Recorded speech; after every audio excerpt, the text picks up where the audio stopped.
Assalamualaikum warahmatullahi wabarakatuh. Perkenalkan, nama saya Dewa Inta Kimalika Syabana dari Program Studi Perpustakaan dan Sains Informasi dengan akhir NIM 037.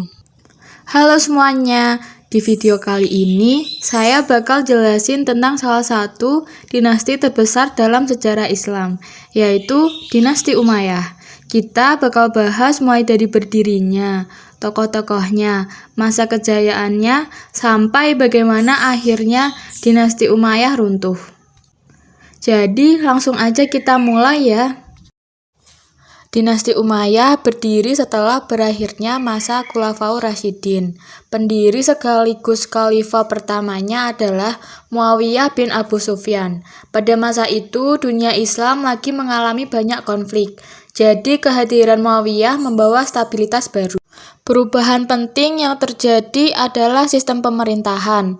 Sebelumnya pemilihan khalifah melalui musyawarah, namun di masa Umayyah berubah menjadi monarki, turun-temurun atau kerajaan. Selain itu, pusat pemerintahan juga dipindahkan dari Madinah ke Damaskus.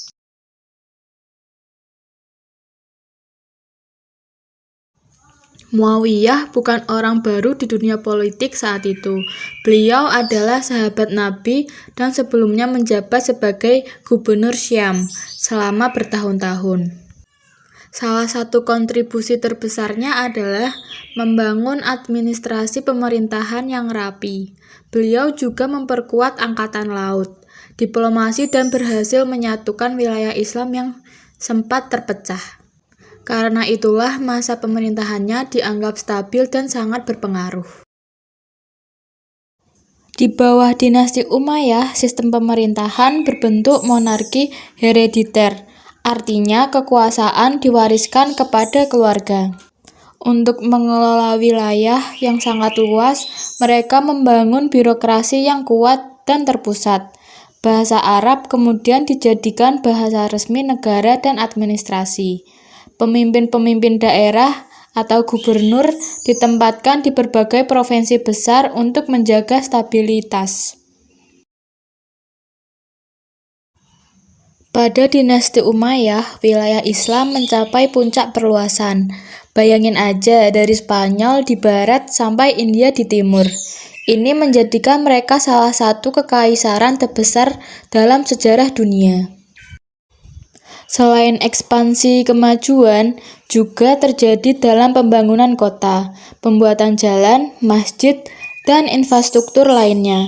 Bidang ilmu pengetahuan seperti astronomi, kedokteran, dan sastra juga berkembang pesat pada masa ini. Beberapa khalifah Umayyah yang terkenal diantaranya, yang pertama adalah Al-Walid I. Beliau dikenal karena melakukan pembangunan besar-besaran, termasuk Masjid Umayyah yang sangat megah. Yang kedua ada Umar bin Abdul Aziz. Khalifah ini dikenal karena keadilannya. Banyak yang menyebut beliau sebagai Khulafaur Rasyidin yang kelima, karena kebijakan-kebijakan reformasi yang sangat pro-rakyat. Dan yang ketiga ada Hisham bin Abdul Malik yang memperkuat administrasi dan mempertahankan stabilitas ekonomi. Namun seperti banyak kerajaan besar lainnya, dinasti Umayyah juga mengalami kemunduran. Faktor internalnya antara lain konflik keluarga yang terus berulang, gaya hidup mewah sebagian elit, dan ketidakpuasan kaum Mawali, yaitu Muslim non-Arab yang merasa diperlakukan tidak adil. Dari sisi eksternal, muncul banyak pemberontakan, termasuk dari kelompok Abbasiyah yang menjadi pesaing utama mereka. Ditambah lagi, wilayah yang terlalu luas membuat mereka kewalahan mengontrol semuanya.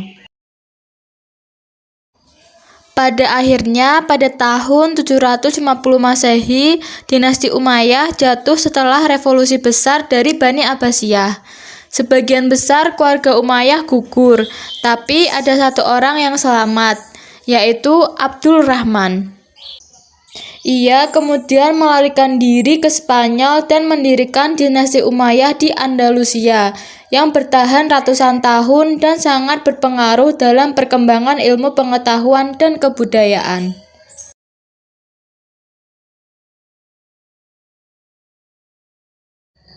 Jadi kesimpulannya, dinasti Umayyah adalah salah satu dinasti paling berpengaruh dalam sejarah Islam. Mereka membawa kemajuan dalam bidang administrasi, memperluas wilayah yang sangat luas, dan turut membentuk kebudayaan Islam yang sangat kita kenal sampai hari ini. Video ini membantu memahami sejarah dinasti Umayyah dengan mudah. Terima kasih sudah menonton. Wassalamualaikum warahmatullahi wabarakatuh.